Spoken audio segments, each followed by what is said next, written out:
রান্না তো আমি নিজেই করি মা। এই এত যত খাবার দেখছেন, যতজন আমার এখানে যারা আসছেন, আমার খাবারটা আমার নিজের হাতে রান্না। হ্যাঁ, রান্নাটা আমি ছাড়ি না কাউকে।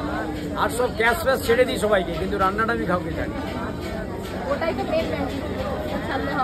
রান্নাটা কাউকে ভালো। দেখুন আমি কোমরে বেল পরে আছি, এই বেল পরে সেই সকাল 4টেয় উঠেছি, এখনো কনস্ট্যান্ট দাঁড়িয়ে আছি। শুধু মাকে একটা কথাই বলি, ঘুম থেকে উঠে, মা তুই আগে ভালো থাকিস, আমাকে একটু ভালো রাখিস, আর সবাইকে ভালো রাখিস। আমারও বাবা বেল দিয়েছে আজকে, তাই নাকি? এই দেখো, মাকে ডাকবেন তাহলে। খুব ভালো কথা বলেছে আমার।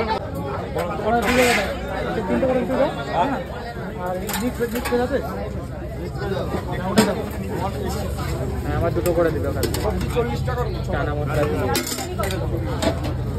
বলবো কিছু বলতেই